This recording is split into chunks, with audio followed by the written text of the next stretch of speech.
Hey everyone, Andrew here. I appreciate you joining in for another episode of Our Last Mill.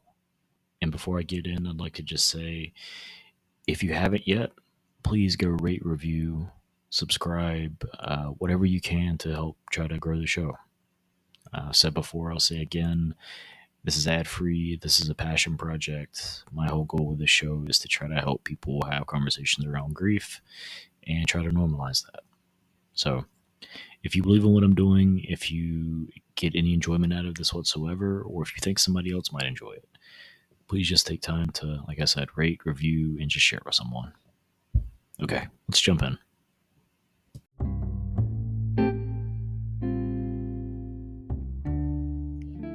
A long time ago, before I was a husband, a father, and a responsible adult, I did stand-up comedy. When I tell people this now, the first question is always, were you any good? And I think the fact that I'm not still doing it, that's proof enough that I wasn't. And that's okay. I found out that I'm capable of being the funny guy at work, just not the funny guy that you pay money to see. And I've come to terms with that. Stand-up comedy was a very cathartic thing for me, though. It was something I did that helped me scratch a creative itch I had. It also helped me work out different things that I was going through in my life in a way that just gave me some sense of control and understanding. Podcasting has been very similar in that regard. It's helped me to process in a way that makes sense to me. It's helped connect me to people from all over the world and allow them to share their stories. My guest this week has a similar story, finding a way to process through his podcast. Things like parenthood, a diagnosis of autism later in life, and then also loss and grief. Always give a trigger warning up top. The show does talk about death, so just please be mindful as you listen.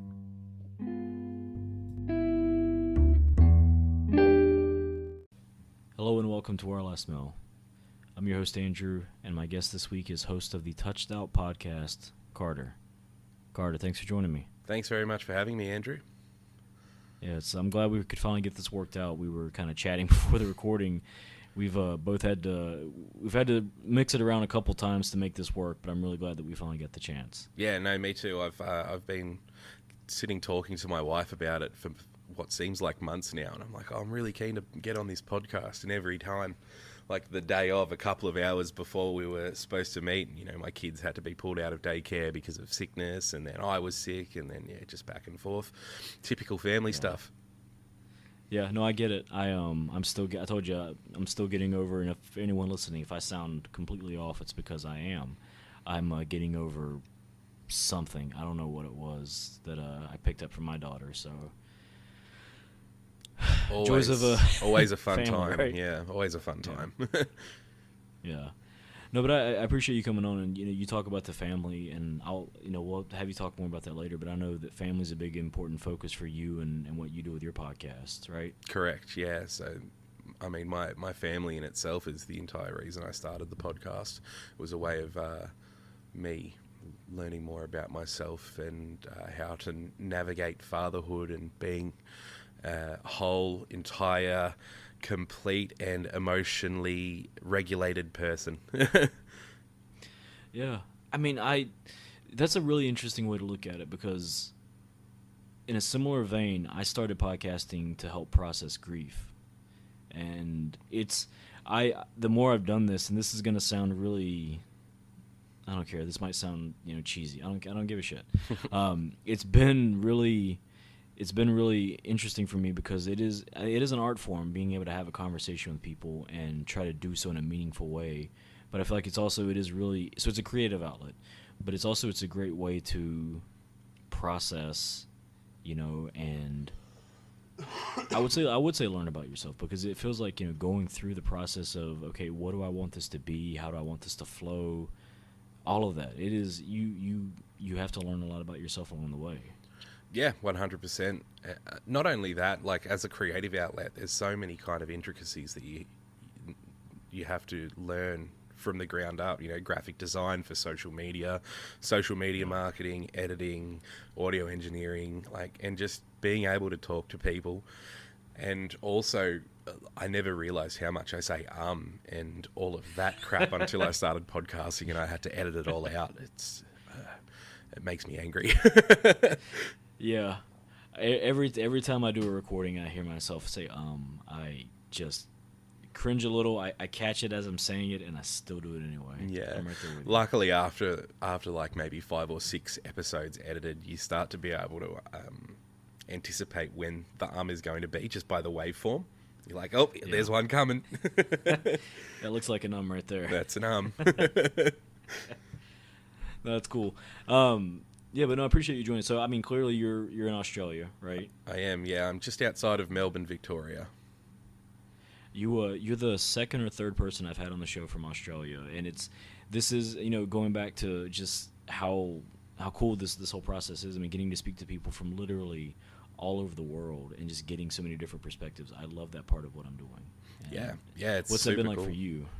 Yeah, it's very, very much the same. Because my podcast is it's a mental health and parenting podcast, but it more focuses on the parents themselves and their mental health battles and journeys. So we kind of delve into their history with mental health, any like pre-diagnosed things.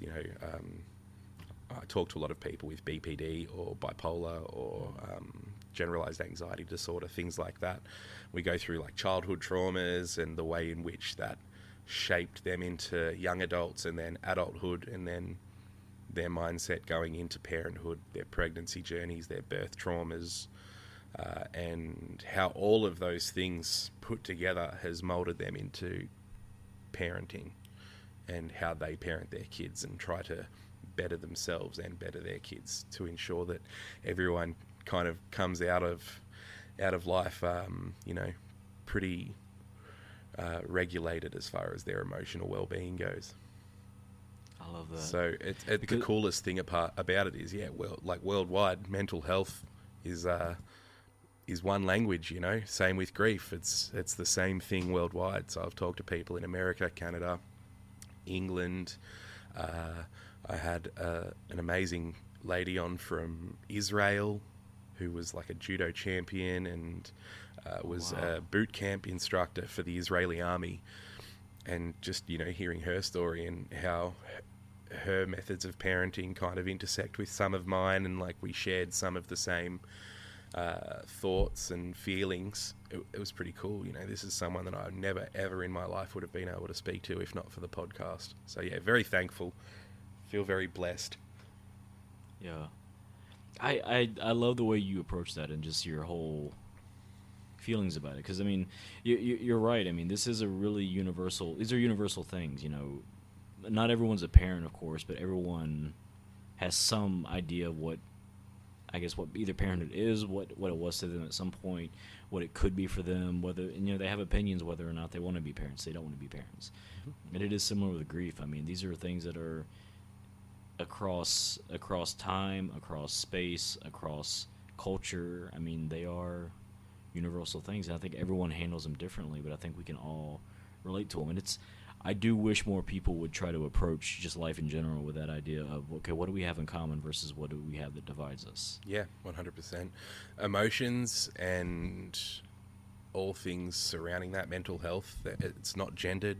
It has nothing to do with your sex. It has nothing to do with your religion.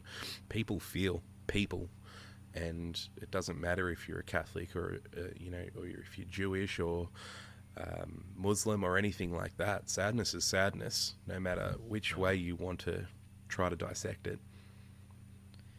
I don't think I could have said that any better myself. That's perfect. I might actually steal that from you and just use that as the trailer for the show. Go for it, mate. Well, hey, I feel like this is a good time to kind of shift a little bit into our topic today. Mm-hmm. So, tell me about who we were going to speak about today.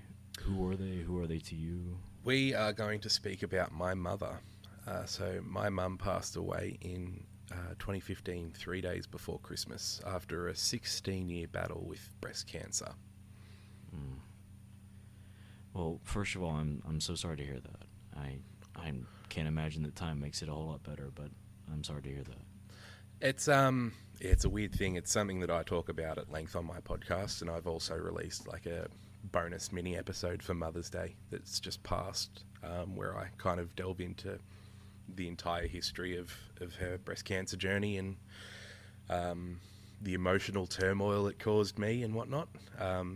So it's something that I'm very used to discussing. It's not something that ever stops hurting. It's not something that I will ever get over, but it's something that I just have to allow myself to evolve with.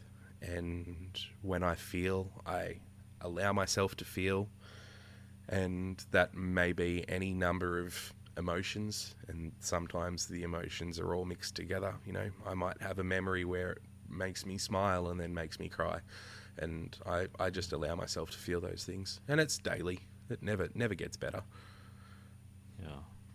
I think that right there, what you just said, is one of the things that I've kind of seen consistently from talking with people is that it doesn't get better, it gets different. You become you can live with it more, I guess, or you can sit with it more, but it doesn't make it hurt less. Yeah, I think the most important thing in my grief journey is, well, one, allowing myself to feel instead of blocking it off and talking about it and things like that, which is super important for any type of emotional aspect. But it all depends on my own mental health on that day. You know, if I'm having a good day and something reminds me of her, or if my daughter Hendrix, who never got to meet her, if she like looks at her photo and brings up why Nan doesn't come and visit her and all that sort of stuff, like, if I'm having a bad day, I'll shut down a little bit and I'll, you know, get pretty sad. But there's some days where you just like, it's just really celebratory, and it's just this really nice feeling of like being able to talk about her and remember her and recount memories. That's the only way we can keep them alive. You know, they stay alive through our memories and through our stories. Yeah. That you kind of touch on this, but you know, the good days where you think about them, that first time that you think about somebody you've lost, and it is on a good day, and the memory makes you smile instead of makes you sad. For me personally, that was a turning point in grief, right? You know, the first time I always go back to my grandfather was the reason I started this. The first time I thought of him, or my daughter asked me about him, and I got to kind of chuckle a little bit and talk about, you know, what a silly man he was, versus be sad that he wasn't here anymore. That was a big day, right? And I don't even know that I stopped to appreciate it in the moment, but that was a big day, and it's something that's gotten progressively. Again, I don't know that better, easier is the right way, but over time it's gotten different. It ebbs and flows, doesn't it? You know, you'll always have your good days and your bad days. It's the same for every aspect of life.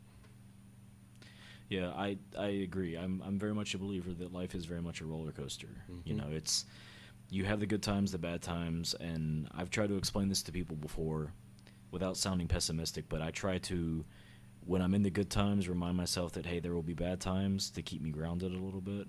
But when I'm in the bad times, I have to remember good times will come again. They've been here before. They will come again. Yeah, it's all about balance. Everything balances out in the end.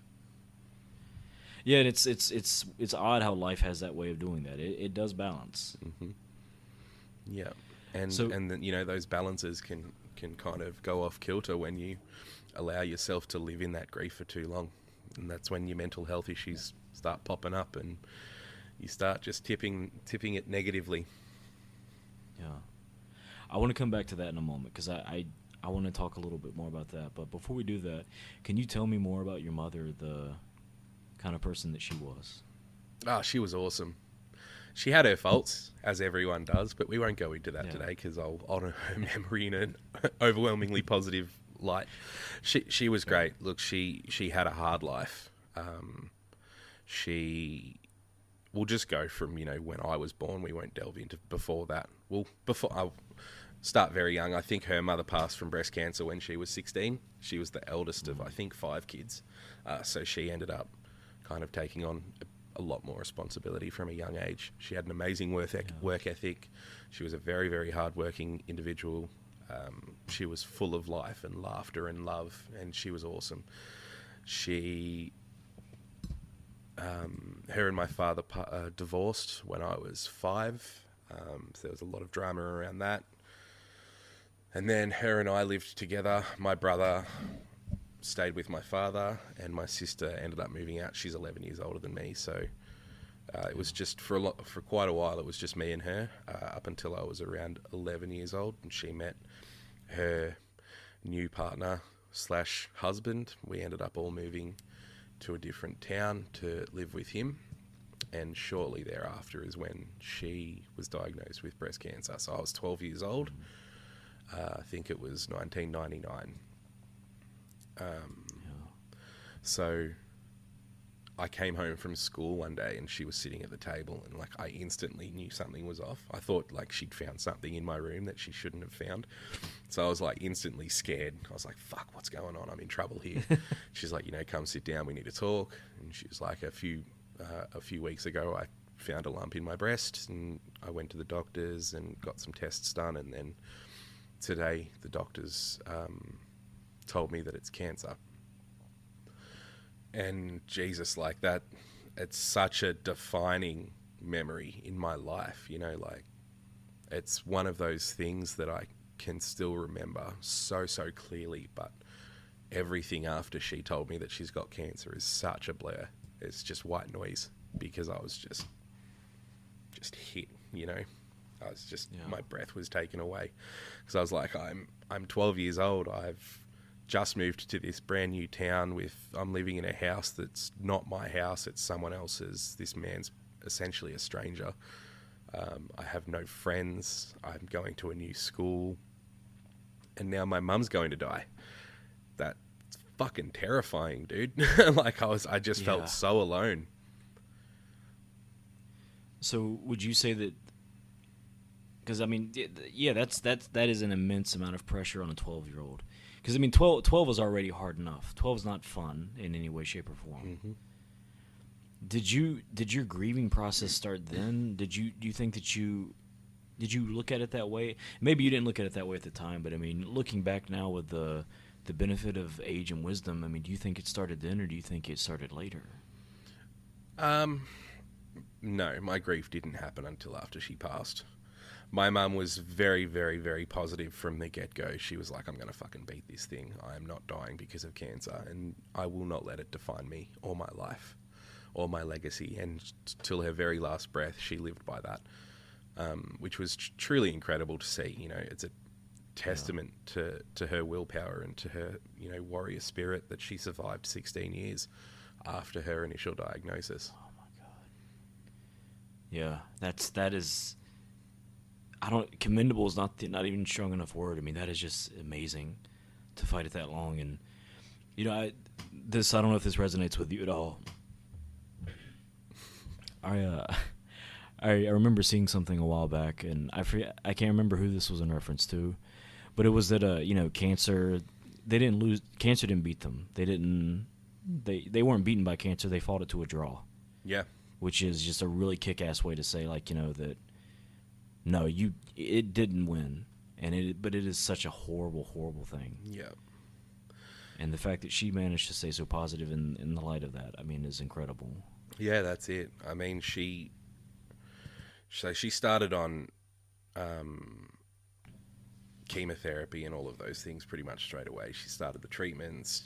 She got incredibly sick. She had weeks where she pretty much didn't leave her bedroom. She was like glued to the toilet bowl, just spewing, and all of the cancer stuff that goes along with it. But like, there's really, really great memories that kind of I have because of those times, which is a strange thing to say out loud.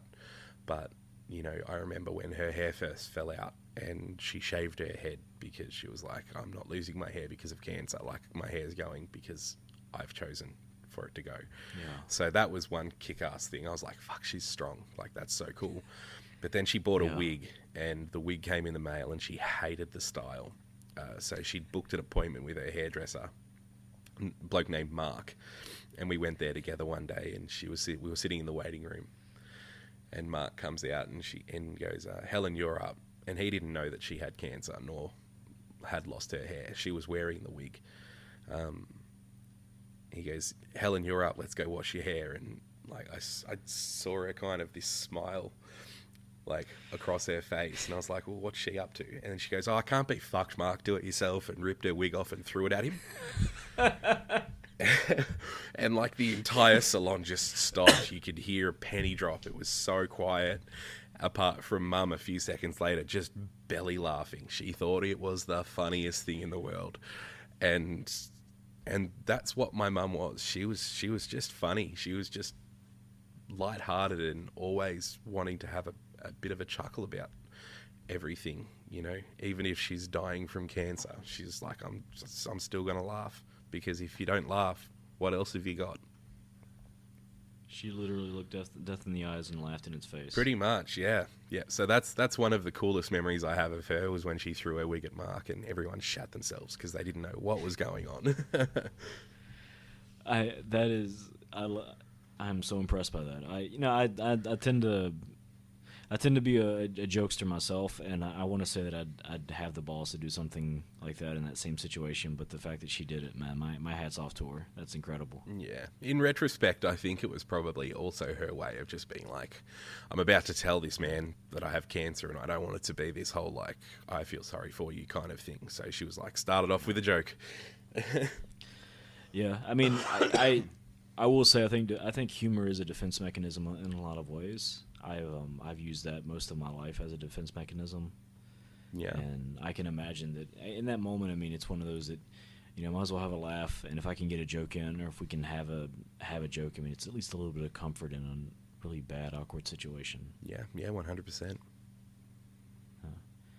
Now, tell me too about the food that she would make with you, because I know you told me that there were several memories you had with her around food.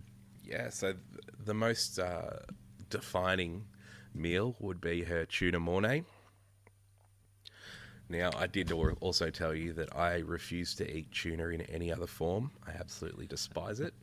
But for some reason, I don't know why, my mum's tuna mornay was just absolutely bomb. It was so good. It was my favourite meal, hands down. What is tuna mornay? I've never heard of this. So it's kind of like a cheesy, creamy pasta dish. It's like a pasta bake, but with tuna in it. It's like super cheesy. So I'm wondering now, you know, in the States we have tuna casserole, and I'm wondering if, I think it might be something similar. Yeah. I just had to look it up.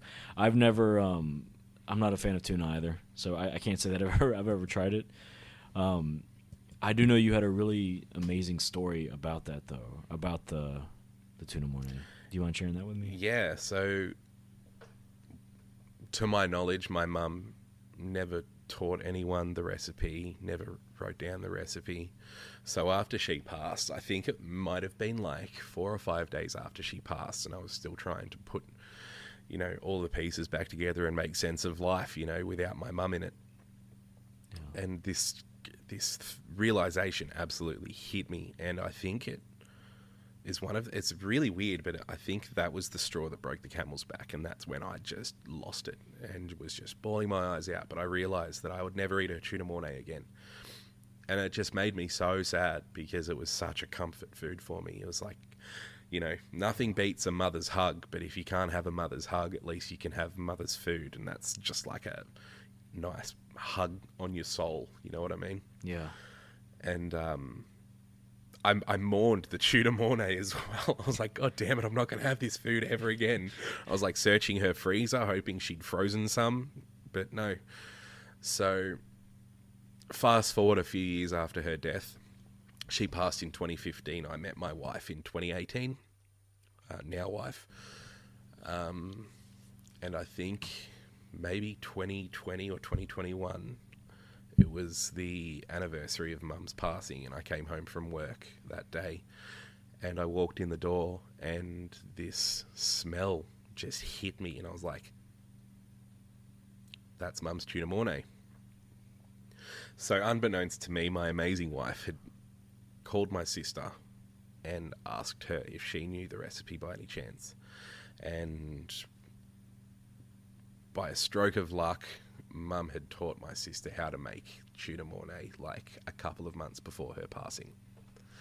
So my wife made Mum's tuna mornay for me on the anniversary of her passing, and it was the best. It was. I'm sorry, I'm getting emotional. It was the fuck. It was the fucking best. Like, I sat down and I closed my eyes and I savored every bite, and I just imagined her sitting with me while I ate this food, and it tasted exactly like hers. It was no different. It was like it was made by her. I'm very, very lucky that my wife is an immaculate cook.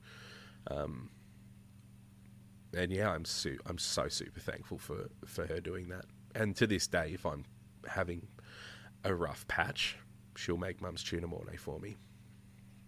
God, you're getting me teary-eyed. Just, I mean, hearing about, because I mean, you really, what you just said is the heart of what this entire show is about. I mean, it's not about fancy food or anything like that. I mean, but there's, you said yourself, there's something about a mother's food. I mean, there's just something about certain foods that you just associate with people, and it's doesn't matter what you're going through, how old you are, where they are, where you are. I mean, just being able to eat that thing and just, like you said, you're with her again. Yeah, I mean, food. Not only does it, keep you alive, obviously, but it's those types of foods, they're core memories, and being able to activate those core memories really in that moment can bring someone back to life, and it's truly magical. Yeah. Please give your wife a hug for me, because I mean, that's absolutely incredible. I don't know. I have so much respect for her. I mean, that is such an act of love and kindness. Yeah. To do that. Her love language is acts of service. So she cooks our meals like every day, and she really, really puts a lot of love into it. She's actually going to cooking school at the moment to better hone her craft. But food's her passion, which is something that my mother would have shared in as well if they were able to meet. So let me ask you this: is for your wife and for your kids? I mean, I know your wife understands this, but do your kids understand that dish is something that was important to Grandma? No, we haven't. I reckon they've had it once or twice, but my kids are absolute assholes when it comes to food. And like, my wife will cook just the most amazing meals, and they won't even smell it. They'll just look at it and be like, I don't like it, and won't touch it. So I think my son, who's my middle child, Roman, I think he's eaten the tuna mornay, and I think he liked it. But for the most part, when she makes it, it's just for me. Yeah, I've got an almost 7-year-old, so I've made more chicken nuggets and sandwiches and spaghetti than I ever thought I would in my life. But I know what you mean. Yeah, my kids are bougie, man. They love chicken nuggets, but they're specific chicken nuggets, like McDonald's chicken nuggets or nothing. My son is dinosaur obsessed. He's on the spectrum, so obviously with people on the spectrum, it's either dinosaurs or trains, right? He's one of the dinosaur ones. I can say that because I've got autism as well. But even dinosaur nuggets he won't eat, which pisses me off, because why wouldn't you eat dinosaur nuggets? They're so cool. Yeah, I mean, I've got we don't have the dinosaur nuggets in the freezer right now, but 9 times out of 10, if you check my freezer, there's a bag of dinosaur-shaped nuggets in it. Mm-hmm. And I've told my wife, I don't know what part of the chicken the Tyrannosaurus Rex is, but it's tasty, and I know that my daughter likes them. Yeah, that's it. But do you think that's something that you'll share with them as they get older? That just the importance of that dish. Yeah, I mean, I'll share the story. Whether I share the dish or not, I don't know, because that's my food. Don't touch it. If they start liking that shit, that means there's less for me, so I don't want them to. Well, but you think about it this way. If they start liking it, that means you've got a guaranteed meal that everyone will eat, so you might get it more often. Yeah, but then, look, I could eat it every day, all day, every day, but at the same time, it's more special when it's less often. Yeah, that's fair. I can respect that. I do want to go back to something you mentioned a moment ago. You talked about not living in the grief. You mentioned that. Can you tell me more about, what that means to you to not live in the grief and try to give yours?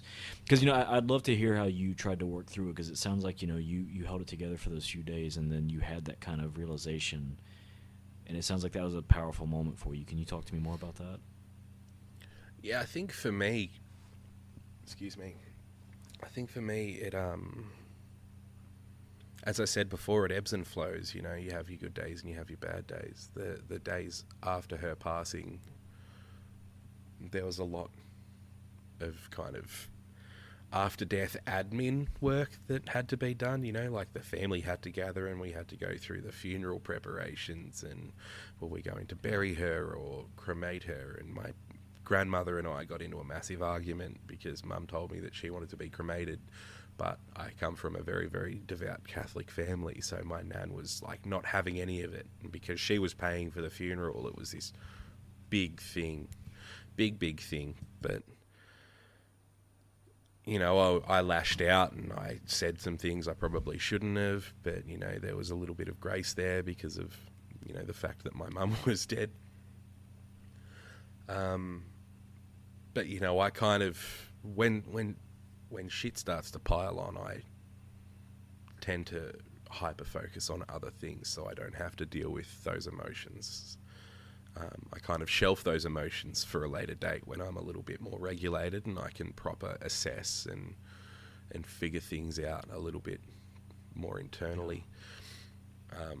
Unfortunately, with the passing of my mother, even though I did have the days where I grieved and I was a highly emotional mess and I didn't want to leave bed and all of that, I still didn't work through those feelings and try to heal or anything like that, which, you know, yet again, you never heal from the passing of a loved one. But it wasn't until this year when I actually decided to record the mini Mother's Day episode for my podcast that I actually realized how much I hadn't dealt with any of it, you know, talking, because I go really in depth. I talk about, you know, the days leading up to her death and, you know, our comings and goings and kind of all down to her last breath. And the fact that my brother didn't get to come say goodbye, like he was driving from 3 hours away and he missed her by like an hour. And in that moment, like I had written it all out so I didn't kind of get sidetracked. And writing it out, I was crying a little bit. But then actually recording it and having all of those memories come out of my mouth, I'd realised that that's the first time since her passing, which, you know, is almost 8 years later, was the first time I'd actually talked about those things in detail. And, I mean, for anyone listening, you can go and have a look at the video on YouTube that I posted of it. You can see the grief on my face. You can see the tears streaming down my face. It was an incredibly hard thing to do, but it was really, really healing and really, really cathartic and something that I really needed to do. Because the whole reason I did it is because I didn't want to spend every Mother's Day kind of going back and forth with grieving my mother and then trying to celebrate my wife. And it was a bit too much. It was kind of this double-edged sword, and I always felt like I had to choose one or the other, and I couldn't kind of exist in the middle somewhere. I felt like I was taking something away from my wife. And then I also felt that I wasn't honouring my mother in the way that I should. So the podcast episode, it was my way of celebrating my mother, dealing with the grief, dealing with the emotions, and being in a place finally where I feel like I can move on from those emotions on that day. Wow. That's incredible. That's powerful. It was a really powerful episode, yeah. I mean, but just to have that chance for you to intentionally sit down and write it out and then say what you're thinking. I mean, you talk about the catharsis with that. I think that's one of the things that people struggle with when grieving is having either an opportunity or taking the opportunity to just talk, to just try to get some of that out, just to get it out of your head, because there is so much there and it's hard to process and it's messy. But to have a chance to just get it out, I mean, just sounds like it was really helpful for you. Yeah, it was very, very, very healing. I mean, to answer your question in a roundabout way, sorry, I get sidetracked. That's fine. I can't live in those things, because if I live in them, then that's my downfall. I start going downhill real fast, and I start missing work. I start slacking off on housework, and I just am overall not being the best version of myself. So depression and things like that is a really kind of slippery slope. You know, you can surround yourself in those things that you find comfort in, like staying in bed and, you know, eating unhealthy crap. And while that, in a short term, is like a nice, comfy, weighted blanket, if you live in that for too long, it's super detrimental. Yeah. I mean, I think, you know, you're the emotional intelligence to realize that, and to realize that, you know, it's better for you to move on, or not move on, but move to the next phase, I guess. It's a healthy way to look at it. It took a long time, but I finally got there, yeah. I mean, but, you know, and I will say this, though, too, you know, you being willing to share that story, and especially just to dedicate that to her, to share that with everyone else that can hopefully relate to it, or if they're going through something similar, can see that, you know, there is a chance for things to get more bearable, I mean, is incredible. Yeah, that's Absolutely the incredible. entire reason I put it out there. You know, I've got a couple of friends whose mothers or fathers or any family member or friends had passed away, and, you know, yet again, grief is a universal language. So for me to be vulnerable and share that with the world and honour my mum and have that episode live on the internet forever, I think it was just, even though it's a negative experience that my mum passed away, I kind of just wanted to spin it into like a positive thing to put out into the world. And it's helped people. You know, I've had messages from people that, you know, aren't even my friends or aren't following me on my social media, or just like have happened across the YouTube video or happened across the podcast episode, who have just been like, thank you so much for sharing that. Like, that was incredibly heartfelt, and has helped me immensely in, you know, dealing with my emotions. So, you know, for that, it's like a universal pat on the back for me, and I'm very, very proud of it. That's what you should be. I do want to, before we kind of wrap things up, I mean, is there anything else that you've learned in the grieving process that you would share with just the broader community, just on how to get through that grief, or what's helped you? Anything else? I mean, not really anything that I haven't already shared. Allow yourself to feel. You know, don't feel silly or embarrassed for having those emotions. Emotions, as I said, are genderless. You know, if you're a man out there that's grieving, allow yourself to open up, talk to your loved ones, go to therapy, any of those things. You know, therapy is an amazing tool in itself, but it's not only a tool, it's also a teacher. You know, if you find the right therapist that you can bond with, they teach you the tools that you need to be able to survive life and most of the things that it throws at you. Talk it out, allow yourself to feel, and just be kind to yourself, and understand you're not alone. Millions of people die every day, I'm sure, you know, and that means millions and millions of people feel grief every day. Yeah, I think it's perfectly said. And I've said before, I will say again, I am very pro therapy. So, you know, just having somebody to talk to, unbiased, to just get it out, can go a long way. Yeah, 100%. Well, before I have you promote your podcast, I do always like to end the show by asking, you know, if you had a chance to just have one more meal with your mother, you know, what would you want to have with her? Look, I would say tuna mornay, but that's a very personal thing for me now, as I've already mentioned. I don't like to share that with anyone. Look, I think the perfect meal that I could share with Mum would be just like a nice sit-down meal at our local RSL. I'm not sure if you guys have RSLs in America. No. It's kind of like, what could I liken it to? It's a buffet. It's like a sizzler, I guess. but there's Okay. almost always like pokey machines attached to the restaurant. And my mum was a bit of a pokey machine fan.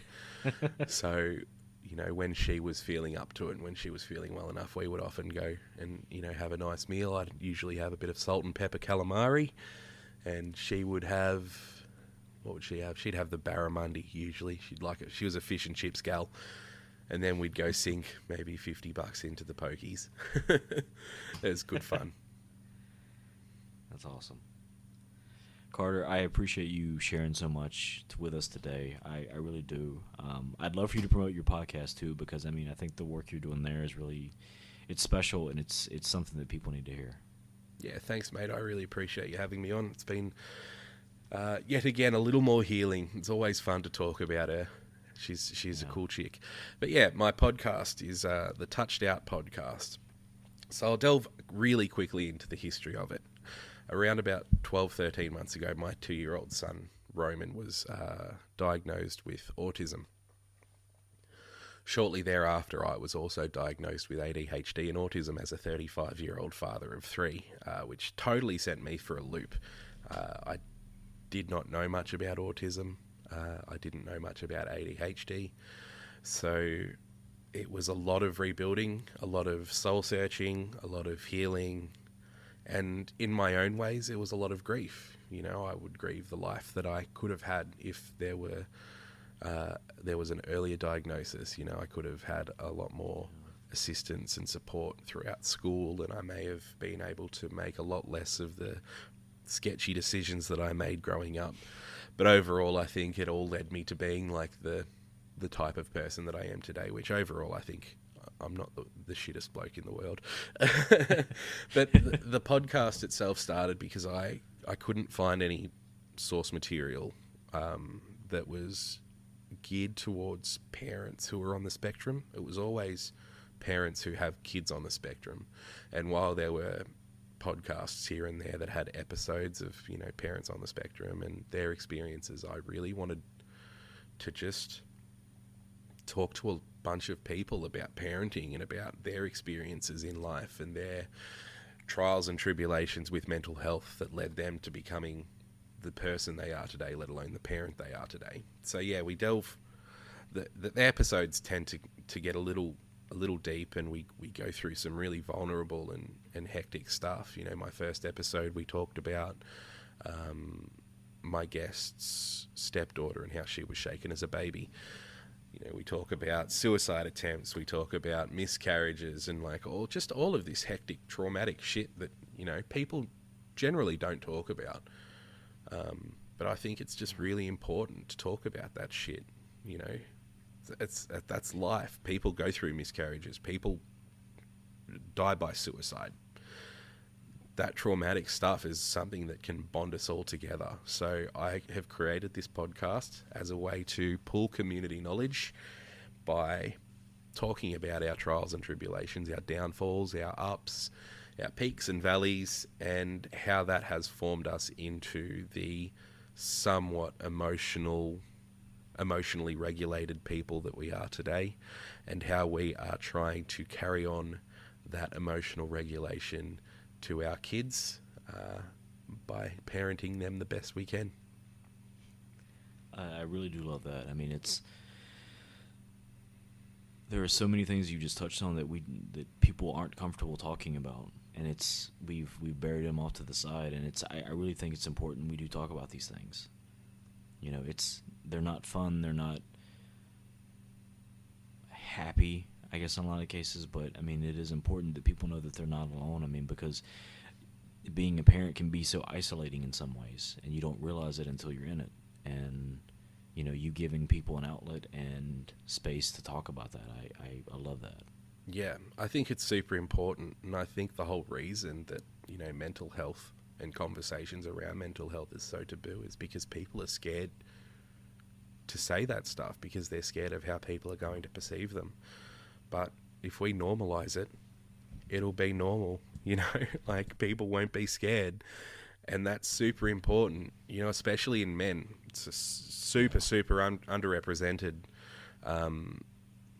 thing in the mental health space is men talking about their emotions, and unfortunately men are twice as likely to commit suicide because of that fact. So we talk about toxic masculinity and things like that, and the ways in which that has this impact in society. And yeah, I'm just trying to change that. I love that, man. Carter, thank you so much for sharing, and thank you for being on. I really appreciate it. More than welcome, Andrew. And as a parent yourself, mate, you're more than welcome to come on my podcast any old time. Hey, I'd be happy to. Awesome. Well, we'll be in touch. Sounds good. Thanks, mate.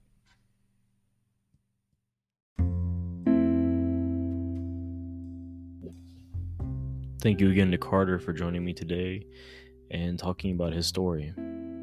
You can listen to more Carter by subscribing to the Touched Out podcast. As always, I'm going to link to it and his other links in the show notes. So go give him a follow. Check out what he's doing. I love, what he's doing, talking about parenthood and giving parents a way to, I don't know if vent's the right word, but just talk about the experience, because I have found it is something you don't fully understand until you are in the thick of it. So I'm a big fan. You can also subscribe to Our Last Meal wherever you listen to podcasts. And as always, please take time to rate and review so that other people can find the podcast. I'd also love if you'd follow Our Last Meal on social media. So Instagram, Threads, TikTok, YouTube, all of that at Our Last Meal Pod, or visit ourlastmeal.com. If you're ever interested in being a guest on the show, if you'd like to share your story or just have a conversation, go to share your story at the top of the website, or feel free to send me a message on any social media, and I'll be happy to get back with you. Until next time, please take care of yourselves and share a meal with someone you care about.